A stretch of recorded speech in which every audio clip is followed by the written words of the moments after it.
आयोग में है। आयोग के गेट पे ही अभी हम मौजूद हैं। तमाम प्रकार के अभी जो भी खबर आया आपने देखा, जो बीपीएससी चेयरमैन अतुल प्रसाद जी की तरफ से भी प्रेस कॉन्फ्रेंस हुआ, जिसमें बात किया गया कैसे रिजल्ट आएंगे, किन के ऊपर गाज गिरने वाला, क्या कुछ होने वाला है। इन तमाम मुद्दे के ऊपर उन्होंने बातें किया। काफ़ी लंबा प्रेस कॉन्फ्रेंस चला, लगभग आधे घंटा से भी अधिक। फिर भी जो कुछ भी है हम निचोड़ जो भी है बताने का आप लोग को प्रयास कर रहा हूँ। मैं भी मौजूद रहा। एक बार पीछे घुमाइएगा, उधर घुमाइएगा, देख सकते हैं आयोग पे अभी हमारी मौजूदगी है। तमाम स्टूडेंट भी अपने अपने परेशानियों को लेकर यहाँ पे आए हुए हैं।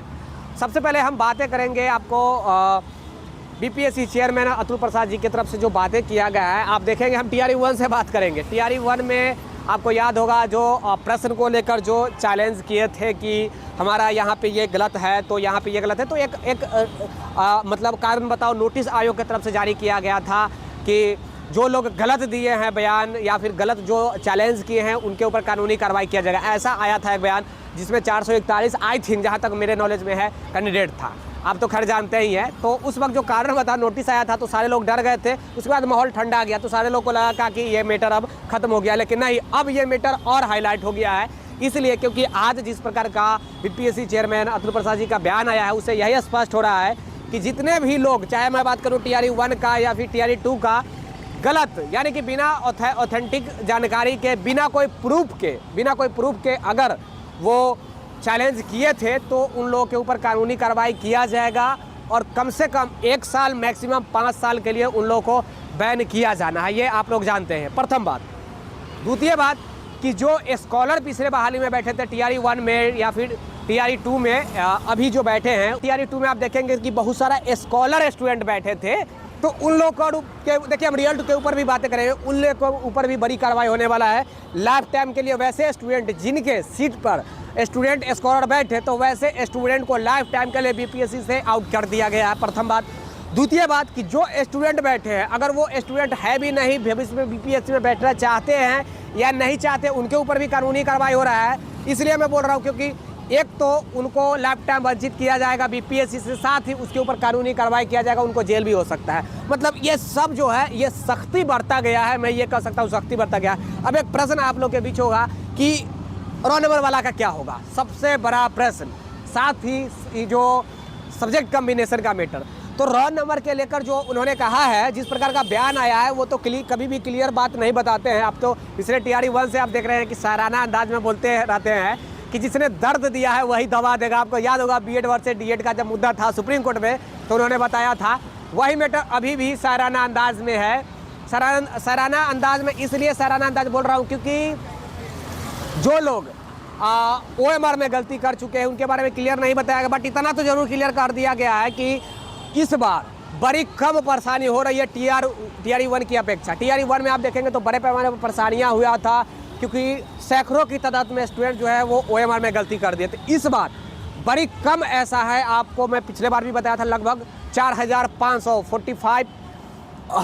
जो भी है आवेदन गिरा है आयोग में, तो कम है स्टूडेंट। तो उम्मीद है कि जिनका ओएमआर में गलतियां था उन लोगों के हित में आयोग कुछ करेगी। जहां तक मेरे नॉलेज में आया है, ओएमआर जैसे जिनका गलती मिस्टेक हो गया था ओएमआर में, उसका भी रिजल्ट आने जा रहा है। जहां तक आज तक अभी तक की जो बयान आया है अतुल प्रसाद जी का, एक चीज़ मैं कहना चाहूँगा, आज रात से ही जो भी है रिजल्ट देना प्रकाशित होना स्टार्ट हो जाएगा। ऐसे तो कहा गया है कि कल से रिजल्ट आएंगे, आयोग की तरफ से कहा गया है, लेकिन आज रात से ही मैं दावे के साथ कह सकता हूँ कि आज रात से भी स्टार्ट हो जाएगा रिजल्ट।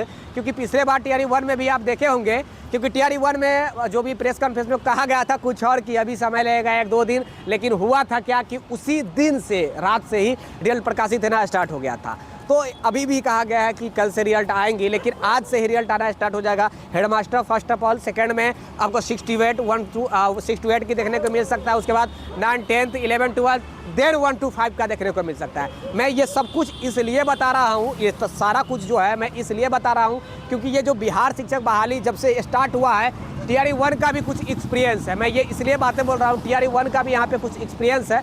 और जिस प्रकार का बयान आया इससे यही स्पष्ट हो रहा है कि जितने भी थोड़ा बहुत भी फर्जीवाड़ा अगर किए हैं तो उनकी खैर नहीं है भैया। और सप्लीमेंट्री में बार बार कर रहा हूँ, ये जो कम्बिनेशन का जो मैटर है, कम्बिनेशन के ऊपर अभी किसी प्रकार की क्लियरेंस नहीं हुआ है और एनआईओ संबंधित भी किसी प्रकार की क्लियरेंस नहीं हुआ। ये 2 पेज ऐसा है जो अभी भी कन्फ्यूजन में है।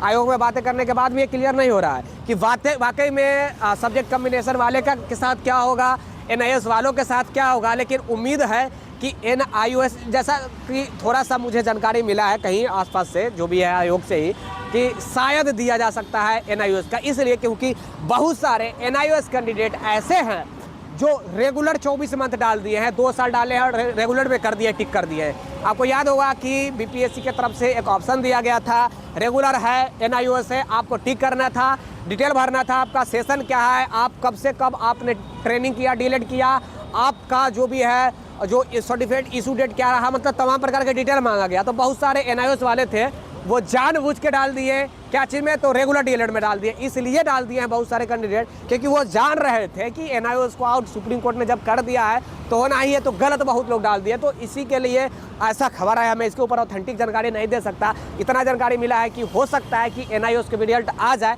लेकिन डॉक्यूमेंट वेरिफिकेशन है फिर तो उसे छाटा ही जाएगा। मैं उम्मीद करता हूं कि आई थिंक जो कुछ भी आज की निचोड़ था या आज की जो प्रेस कॉन्फ्रेंस, आधे घंटा का प्रेस कॉन्फ्रेंस का, वो आई थिंक आप समझ गए होंगे। विशेष जानकारी के साथ अवश्य जुड़े रहिएगा।